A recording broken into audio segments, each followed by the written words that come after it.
নমস্কার, কেমন আছো সবাই? আশা করছি সবাই ভালো আছো। আমি রিমি। আজকে আমার আরও একটি নতুন ব্লগে তোমাদের সবাইকে অনেক অনেক স্বাগত জানাই। আজ প্রায় 12-13 দিন পর আমি তোমাদের কাছে এলাম। তোমরা অনেকেই হয়তো আমাকে ভুলেও গেছো, তাই না? হ্যাঁ, ভুলে যাওয়ারই কথা গো। এই কটা দিন না তোমাদের সঙ্গে আমি কোনো যোগাযোগ করতে পেরেছি, না কারোর ভিডিও আমি দেখতে পেরেছি। যাই হোক, ভীষণ বিপদের মধ্যে থেকে উঠলাম জানো। আজ 10-12টা দিন আমার ছেলের ছিল ভীষণ জ্বর। এই কটা দিন শুধুমাত্র হসপিটাল, ডক্টরের চেম্বার, এখানে ওখানে ঘুরে ঘুরে কাটিয়েছি। কী যে ঝড়টা গেছে আমাদের উপর দিয়ে, সেটা শুধু আমিই জানি জানো। সত্যি কথা বলতে কি, একটা বাচ্চার যদি 3 দিন জ্বর থাকে তাহলে তার মায়ের পাগলের মতো অবস্থা হয়। আর সেদিক দিয়ে আমার ছেলের 10-12টা দিন ধরে জ্বর। আর বিশ্বাস করো, কদিন আমার ছেলেকে একটা দানাও খাওয়াতে পারিনি। রীতিমতো ও এতটা দুর্বল হয়ে গিয়েছিল এবং ওর পরিস্থিতি এতটাই খারাপ ছিল, শুধু দিনরাত কান্না করেছি। আমার নিজের গলা দিয়েও এক টুকরো ভাত নামেনি জানো তো। যাই হোক, এই ভিডিওটা করছিলাম আমি বুধবার সকালবেলা। মঙ্গলবার রাত্রে আমার ছেলের জ্বর এসেছিল, তবে যেহেতু ঘরে ওষুধ ছিল তাই আমার সোনাকে কিন্তু খাবার খাইয়ে ওষুধ খাইয়ে দিয়েছিলাম। আমি বুঝতে পারিনি যে পরিস্থিতি এত বিগড়ে যাবে। এখন আমি একটু খিচুড়ি করেছি, কেন কি আমার বর 2 দিন হলো বাড়িতে এসেছিল। যেহেতু আমাদের এখানে ভর্তি ক্লিয়ার হয়ে গেছে, তাই আমার বরের কিন্তু কোনোভাবেই ছুটিতে আসা আর সম্ভব নয়। আর ও এখন বেরিয়ে যাবে অফিসের উদ্দেশ্যে। ওদিকে আমার গ্যাসটাও নষ্ট হয়ে গেছে জানো, গ্যাসের ফ্লেমটা বাড়ছিল না। তাই সকালবেলা ও অফিসে যাওয়ার আগে আমি বললাম যে তুমি আমার গ্যাসটা ঠিক করে দাও। ওই মোটামুটি মিনিট 10 লাগলো গ্যাস ঠিক করতে। আর তারপর আমি কিন্তু খিচুড়ি করেছিলাম ও ঘরে খিচুড়ি করার পর আমার বর খেয়ে বেরিয়ে গিয়েছিল।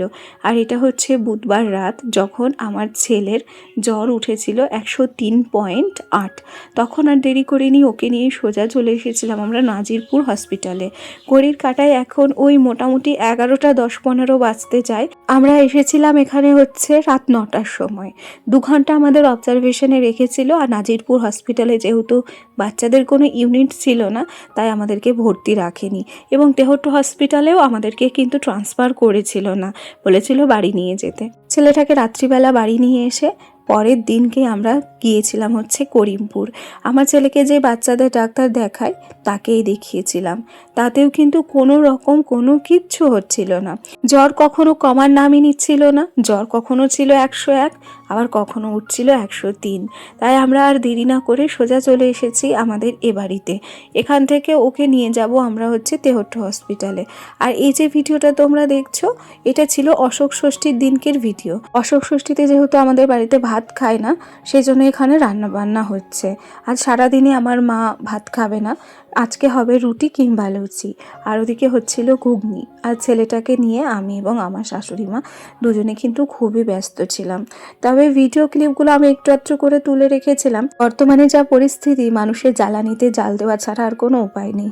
তবে আমাদের বাড়ি 12 মাসই এই যে জ্বালানিতেই জাল দেওয়া হয়। বলতো, আমাদের তো সেন্টারিংয়ের ব্যবসা রয়েছে, আমাদের তক্তাবাসও রয়েছে। যে সমস্ত তক্তাবাসগুলো আর লাগে না, সেগুলো আমাদের জ্বালানি হিসেবে ব্যবহার করা হয়। প্রচুর জ্বালানি আমাদের বাড়িতে স্টোর করা থাকে।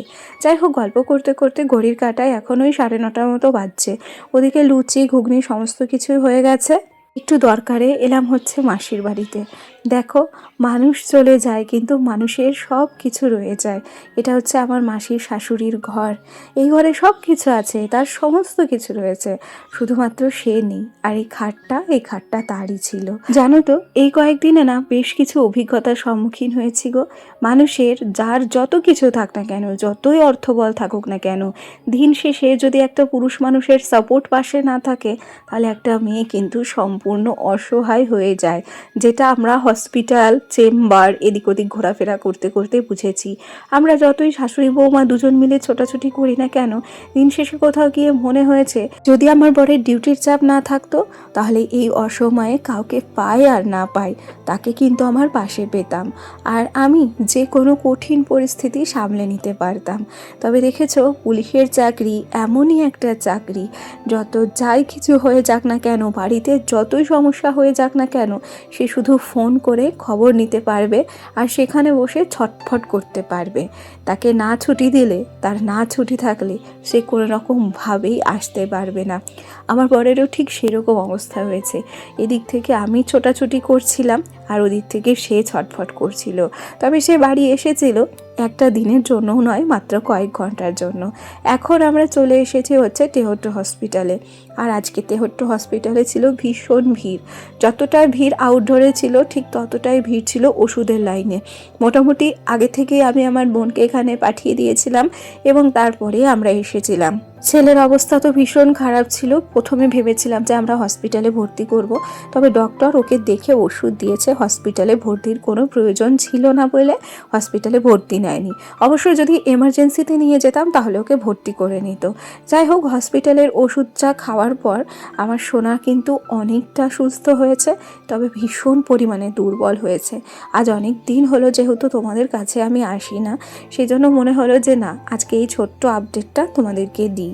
এর পরের দিন থেকে চেষ্টা করব প্রত্যেক দিন সবার পাশে থাকার এবং প্রত্যেক দিন নিজে ভিডিও দেওয়ার চেষ্টা করব। যাই হোক, ভিডিওর এ পর্যায়ে এসে ওই যে সোনা ঘুমিয়ে রয়েছে, ওর শরীরে একটুও পর্যন্ত এনার্জি নেই, ভীষণ দুর্বল। আর এটা হচ্ছে আমার বোনের ছেলে। ওই যে বাড়িতে লুচি হয়েছিল সেটাও নিজে হাতে খাচ্ছে। তবে আমার ছেলে কিন্তু খেতেও পারছে না। খেয়াল করে দেখো, ওকেও লুচি দেওয়া হয়েছে, সেগুলো না পড়েই রয়েছে। যাই হোক, ভিডিওর এ পর্যায়ে এসে অনেক দিন তো হলো তোমাদের সঙ্গ ছাড়া হয়েছি। আমাকে কারা ভুলে গেছো, কারা মনে রেখেছো জানি না, তবে তোমাদের সবার কথা কিন্তু আমার মনে আছে। চলো আজ তবে আসি, আগামীকাল আবার দেখা হবে। সবাই ভালো থেকো, টাটা সবাইকে।